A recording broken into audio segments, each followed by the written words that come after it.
relatos sombrios, histórias de terror. O sobrenatural está entre nós.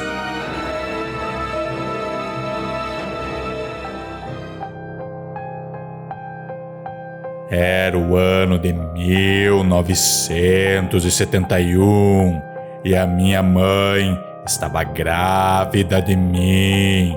Nessa época, ela e meu pai moravam na chácara que pertencia à família de meu pai.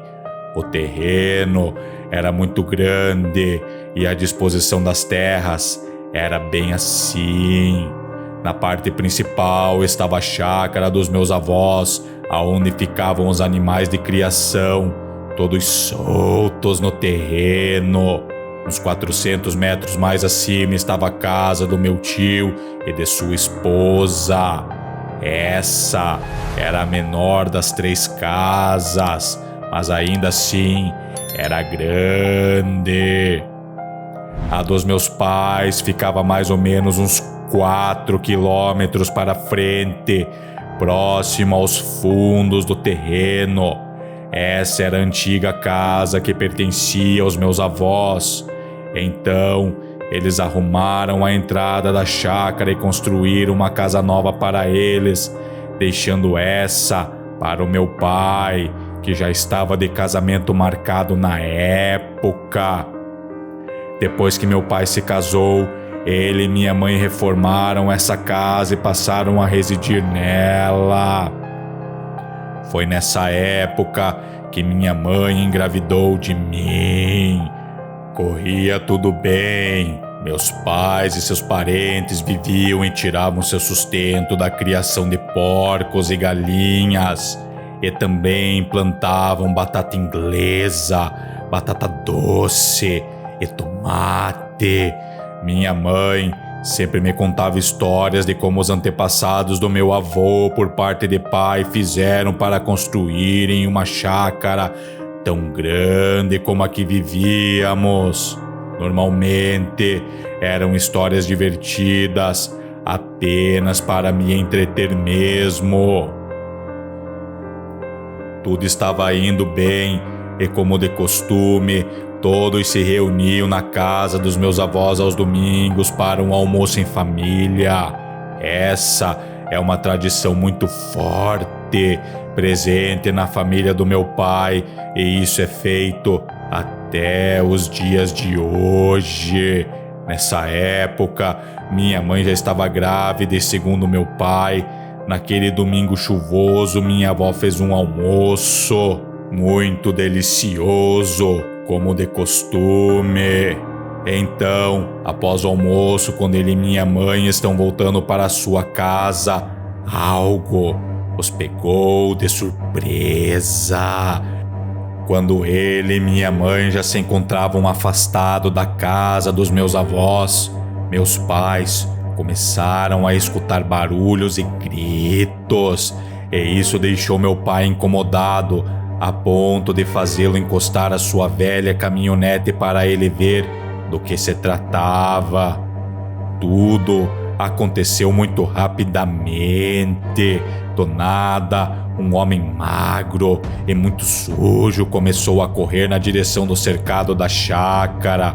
Meu pai mandou que minha mãe ficasse na caminhonete e não saísse do carro por nada. Segundo meu pai, ele nunca havia visto aquele homem nessa região e poderia ficar complicado.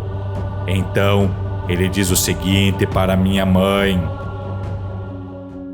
Romilda, não saia desse carro por nada. Vou deixar a caminhonete ligada. Fique pronta e, se eu lhe acenar, saia daqui e volte até a casa dos meus pais o mais rápido possível. Duvido que esse indivíduo tente qualquer coisa quando me ver com a espingarda em mãos. Mesmo apreensiva, minha mãe acenou que sim com a cabeça, e meu pai desceu do carro e se posicionou próximo ao cercado de divisa da chácara.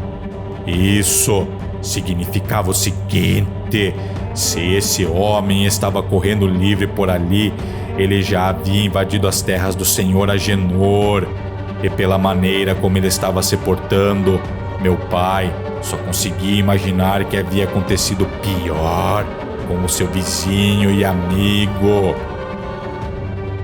Vendo um cara do tamanho do meu pai e ainda por cima armado, o homem estranho diz algo que tirou meu pai do sério, e por muito pouco meu pai não tirou a vida desse homem. E o teor dessa conversa foi o seguinte: desculpe a gritaria, eu não queria assustar o senhor e a sua mulher. Uma mulher grávida não pode ficar se assustando assim, e nem pegar uma chuva dessas, vizinho. Como o senhor sabe que minha mulher está grávida? Olha, eu só quero um copo d'água e um lugar para passar a noite. Eu sou uma pessoa do bem, apenas dei azar na vida. Responda a pergunta agora. Uma noite dessas, eu lhe respondo, senhor.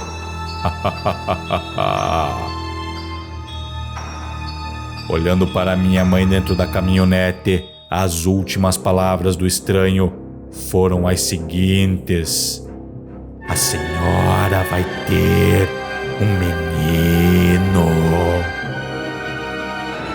O homem então se colocou no chão deitado com as mãos na cabeça, e meu pai, por pena, mandou que ele desaparecesse dali, e assim ele o fez. Meu pai era uma pessoa muito boa de coração, herdou isso da minha avó, mas não se engane em achar que por isso ele era feito de tolo. Muito pelo contrário, quando ele entrava numa briga, coitado daquele que lhe desafiou. O estranho desapareceu no meio do mato muito rapidamente, da mesma maneira como veio. Meus pais voltaram até a casa dos meus avós. Quando a sua família ficou sabendo o que havia acontecido, meu avô, muito enfurecido com meu pai, lhe diz bem assim: Sérgio, você deveria ter dado fim no homem ali mesmo. Não percebe que ele lhe ameaçou? E pode ter certeza que o maldito vai voltar. Leva o Sansão consigo até entendermos como ele sabia sobre a Romilda. Com certeza ele lhe espiou, não tenho dúvidas. Por isso fiquei com medo, porque não notamos a sua presença. Vou deixar o resto dos cachorros soltos todas as noites, a partir de hoje. Pai, eu sei que deveria ter feito algo, mas na frente da minha mulher e do meu filho, jamais tentaria contra a vida de alguém. Seria um pecado muito grande fazer algo assim na frente de uma mulher que espera por uma criança. Nesse momento, ele também não me ofereceu ameaça alguma, apenas me assustou. Pode ser que se trate de um bêbado ou algo assim. Tenha calma e não se precipite. Qualquer coisa, os cachorros denunciam a sua presença. Amanhã vou conversar com o senhor Agenor. Quando meu pai voltou da conversa com seu Agenor, as notícias não eram nada boas. Ele e minha mãe chamam seu irmão e minha tia e vão até a casa dos meus avós, os quais não recebem nada bem os informativos que meu pai trazia. Olha, seu Agenor me convidou para entrar e tomar um café com ele e sua mulher, e as notícias não são boas. O homem me disse que mais ou menos um mês atrás viu esse estranho também. Porém, alguns dos seus animais de criação começaram a sumir. Seus cães de caça também não ficam mais guardando suas terras à noite. Muito pelo contrário, ficam escondidos dentro de casa. Uma noite dessas, seu Agenor achou que era um assaltante. Pegou sua espingarda e lanterna e foi verificar. e diz ter visto um cachorro enorme e, por medo, voltou rapidamente para sua casa. Nesse momento, meu avô interrompe meu pai e diz o seguinte: eu já sabia, é um lobisomem. Ele está aqui por causa do menino.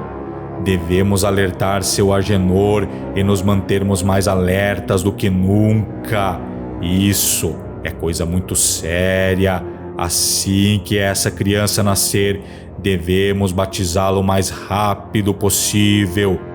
Ele vai voltar e vou dar mais uma espingarda para vocês. Assim terão duas, uma para cada um.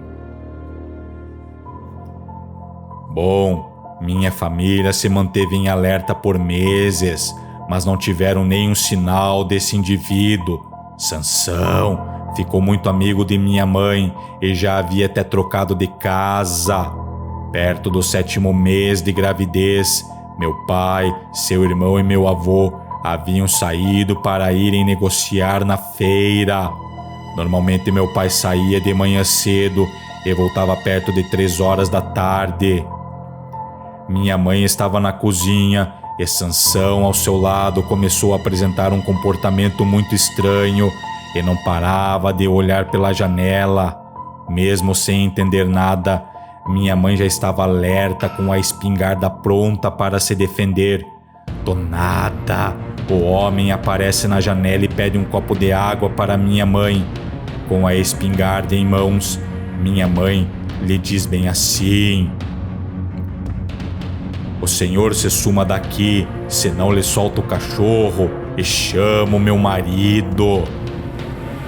Senhora, não lhe quero mal, apenas desejo um copo d'água. Mas também sei que seu marido não está em casa.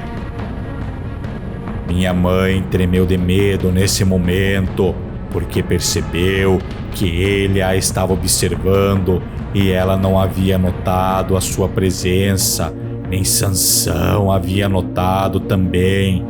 Então ela abre a porta e, muito abalada emocionalmente, aponta a espingarda para o tal homem. Nesse momento, ele ficou com medo e minha mãe lhe devolve a seguinte resposta: é verdade, seu maldito, que meu marido não está em casa e aquele dia ele não lhe deu fim por misericórdia, mas de hoje o Senhor não passa. Vou contar até 10. Essa é a sua última chance. Assim, minha mãe o fez, e quando o homem percebeu que minha mãe não iria blefar, começou a correr, mas foi tarde para ele, porque minha mãe lhe acertou. E por azar, foi apenas em um dos braços do desconhecido. Quando meu pai e seus familiares ficaram sabendo do ocorrido, procuraram o homem por todo canto, mas não o acharam. Meu pai havia jurado o estranho de morte, e a notícia se espalhou pela feira e posteriormente entre os vizinhos, e toda a região já estava sabendo. Tudo voltou a ficar calmo novamente, e quando eu nasci, foi uma grande felicidade para toda a família. Mais ou menos uns 10 dias do meu nascimento, seu Agenor conta a meu avô que havia visto o forasteiro rondando as suas terras. E por descuido do estranho, seu Agenor diz que havia descoberto o esconderijo desse lobisomem. É um bicho maligno e vingativo. A criatura estava ali por mim, que ainda era um recém-nascido. Então, seu Agenor e meu avô preparam uma tocaia daquelas. O plano era o seguinte: meu pai, seu irmão e meu avô fingiriam que não sabiam da presença do estranho, fingindo que iriam para a feira como de costume fazer as suas negociações e tirar o sustento da família. Seu Agenor e seus 2 filhos ficariam escondidos na casa de meus pais, e minha mãe já estaria escondida comigo mais atrás na casa do irmão do meu pai. Assim que o lobisomem encontrasse resistência armada por parte de minha mãe e minha avó, ele voltaria para seu esconderijo. Meu avô acreditava nisso, porque minha mãe já havia ferido ele meses atrás e ele não iria brincar com a minha mãe. Olha, a ideia foi simples e também funcionou, como meu avô e seu Agenor disseram que iria acontecer. Quando a noite chegou e todos o aguardavam na casa dos meus pais, esses apenas escutam vários disparos de espingarda. O lobisomem realmente percebeu o plano, mas subestimou minha avó, a mulher do seu Agenor e minha tia. Quando ele pensou que só estava minha mãe e minha tia ali, ele foi surpreendido pelas senhoras, que lhe feriram de morte naquela noite mesmo. Conforme as próprias palavras da minha avó, que conta essa história com muito orgulho. Era perto de 10 horas da noite e começamos a escutar barulhos, uma respiração pesada e passos também. Mas o pior foi ver os cachorros tremendo de medo aos nossos lados. Eu tinha certeza que os animais haviam notado a presença do lobisomem. Estavam chorando de medo. Foi tudo muito rápido. O maldito foi exatamente na janela do quarto, aonde o Júlio estava descansando. Mas eu já esperava por isso. Esse é o motivo de sua presença aqui. E quando ele mostrou seu semblante horrível pela janela observando o menino, sua ousadia foi tamanha que ele não notou a minha presença e de Dona Julieta. Lhe acertamos em cheio. O lobisomem conseguiu escapar da minha avó, mas conforme meu avô havia comentado, era nesse momento que eles o pegariam. Quando seu Agenor notou que o forasteiro voltou a espionar as terras do meu avô, descobriu o esconderijo do lobisomem, compartilhando isso com meu avô.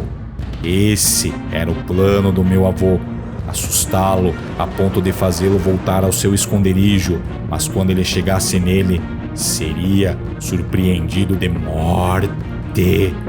Quando a fera da lua cheia achou que já estava a salvo porque havia conseguido escapar de minha avó e Dona Julieta, retorna para seu esconderijo. Ferida na barriga, o bicho deu de cara com seu Agenor e seus filhos, meu avô, meu pai e seu irmão, e nessa noite ele deu seu último uivo. Seu esconderijo foi a sua própria cova.